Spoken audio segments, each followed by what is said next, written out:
3.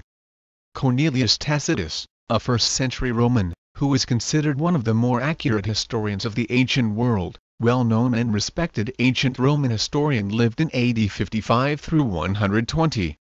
He makes a passing reference to Jesus in the context of Nero blaming Christians for the fire in Rome, a fire that began on July 19, AD 64. He wanted to deflect blame from himself. The following portion of his Annals was written about AD 112. Tacitus writes with a clear note of contempt. But neither human resources, nor imperial munificence, nor appeasement of the gods, eliminated sinister suspicions that the fire had been instigated. To suppress this rumor, Nero fabricated scapegoats and punished with every refinement the notoriously depraved Christians, as they were popularly called. The originator, Christ, had been executed in Tiberius' reign by the governor of Judea, Pontius Pilatus. But in spite of this temporary setback, the deadly superstition had broken out afresh, not only in Judea where the mischief had started but even in Rome. All degraded and shameful practices collect and flourish in the capital. The rest of the passage in Tacitus describes the torture that the Christians suffered. They were covered in animal skins and torn to pieces by wild dogs, they were crucified, or they were turned into human torches, in Nero's gardens, though there seems to be a textual problem with the torches. Tacitus corroborates the Gospels on the following points. Christ was the originator of the religion deadly superstition. He was executed during the reign of the Roman Emperor Tiberius, ruled AD 14 to 37. He was executed by Pontius Pilate, ruled in Judea AD 27 to 37. There was indeed a temporary setback after Christ's death, as the Gospels indicate, but the religion flamed back up. It made it to Rome. Tacitus mentions Judea as the place of origin. This probably reflects the fact that Christianity was centered there after the death of Jesus. 4. Julius Africanus quotes the historian Thallus in a discussion of the darkness which followed the crucifixion of Christ. The phrase "this darkness" indicates that Thallus was referring to in his history the events surrounding the death of Jesus.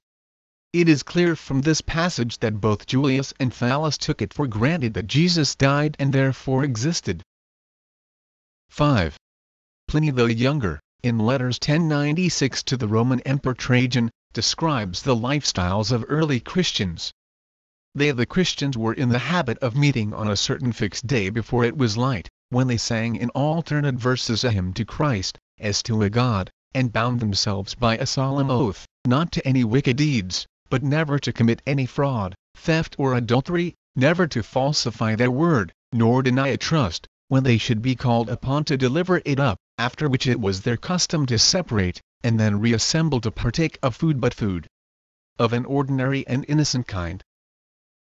This early description of the first Christians documents several facts. The first Christians believed that Jesus was God, the first Christians upheld a high moral code, and these early followers eat regularly to worship Jesus.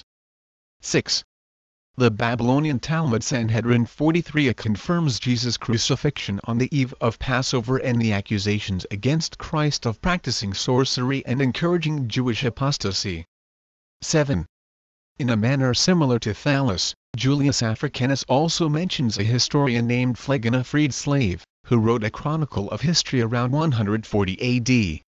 In this history, Phlegon also mentions the darkness surrounding the crucifixion in an effort to explain it. Phlegon records that, in the time of Tiberius Caesar, at full moon, there was a full eclipse of the sun from the 6th to the 9th hour. Phlegon is also mentioned by Origen, an early church theologian and scholar, born in Alexandria. Now Phlegon, in the 13th or 14th book, I think, of his chronicles, not only ascribed to Jesus a knowledge of future events,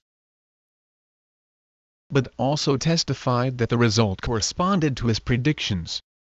And with regard to the eclipse in the time of Tiberius Caesar, in whose reign Jesus appears to have been crucified, and the great earthquakes which then took place, Jesus, while alive, was of no assistance to himself, but that he arose after death, and exhibited the marks of his punishment, and showed how his hands had been pierced by nails.